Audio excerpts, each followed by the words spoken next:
Hey guys, here with Kim from Quantum Conundrum, the creative director. How's it going? Good, I'm doing all right. Good. How are you enjoying PAX so far? So far, so good. It just kind of started, though, so... So it's only uphill from here? Yeah, it can be only uphill from here. Awesome. So, we were talking about the game beforehand. For people who don't know what Quantum Conundrum is all about, why don't you give them a little summary? Well, Quantum Conundrum is a first-person environmental puzzle game where you have the ability to switch dimensions on the fly with this thing called the Interdimensional Shift Device, or IDS device. And so using this, you'll be able to switch dimensions between various dimensions that exist in the same space. So, for instance, if I was in this room and I had the IDS device, I could use it to switch to fluffy dimension, and everything in the room would turn fluffy. So Would I turn fluffy? Yeah, you would turn fluffy too. I wouldn't turn fluffy because I'm wearing the IDS device, but you would turn very fluffy. I'd probably be pretty good fluffy. What do you think? Yeah, I think so. It'd be pretty cute.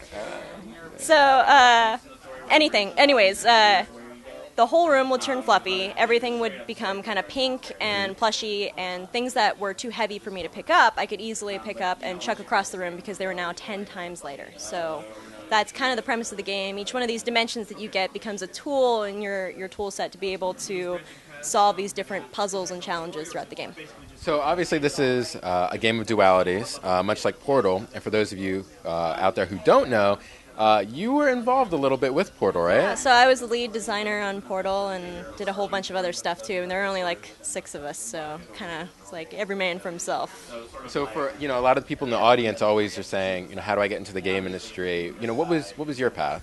So for us on the original Portal team, we actually came in through school. So we all went to DigiPen, and we made a game called Narbacular Drop, which is what Portal was originally based on.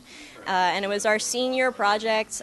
We had a student showcase, and a couple people from Valve stopped by, took a look at our game, and invited us to come into Valve and kind of show it around the company. And while we were there, Gabe invited us to come and work for Valve and basically take our student game and create a game on Source, and that became Portal.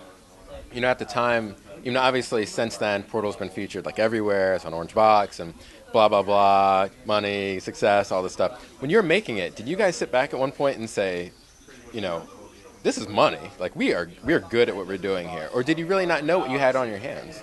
I mean, we knew we made a good game. We liked it. we sat down and were like, yay, we made something not sucky, woo!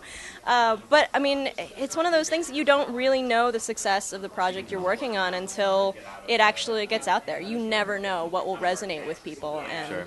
And you just kind of have to cross your fingers and see what happens. So for Quantum Conundrum, what aspect of the game do you hope resonates with the gamers? Is there one aspect that you hope really grabs their attention? I hope lots of aspects resonate. I mean, I think the gameplay is really fresh and unique, and it's something that you'd be surprised with just having 4 different dimensions, how just combining them with each other and different gameplay objects, permutes into all sorts of different types of gameplay. Sure. We hope that the art resonates with people. It's something that we as a team are really proud of our art style because we kind of felt that we wanted to create a unique, cartoony style that we felt fit the gameplay. Sure. We hope that the humor resonates, and I mean, pretty much every aspect of our game, we're definitely crossing our fingers that players will enjoy and have a good time, because at the end of the day, it's our job is to make fun. So. Well, it's interesting that you say that people might be surprised at how complex the game can be when combining 4 dimensions.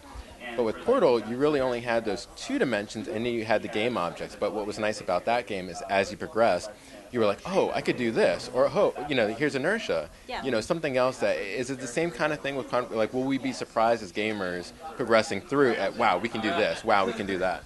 I think so. I mean, we as developers were actually really surprised. I mean, there was a lot of emergent gameplay for us as developers. We were just playing around with the different dimensions and how they interact with each other. And, whenever we came across something that just wowed us, we put it in the game. There's a particular technique that you can't really play in the demo, but we've shown previously, which is, feathering an object across the room. So if you pick up something heavy and fluffy and throw it, and then switch back and forth between reverse gravity and normal dimension, you can kind of, float an object across the room. And it was something that we didn't originally intend. And one of our environment artists, Matt, was just, playing around one day, and he was like, "Oh my God, guys, like, come over here!" And got everyone to gather around his desk and just showed us what he did. And we were like, "All right, we're teaching players how to do that. That's becoming a part of our game." And there's a lot of moments like that. Wow. Okay, well, when can we expect the game? So Quantum Conundrum will be out this year, summer 2012, on XBLA, PSN, and Steam. Fantastic. Well, Kim, thank you so much for the time, and best of luck.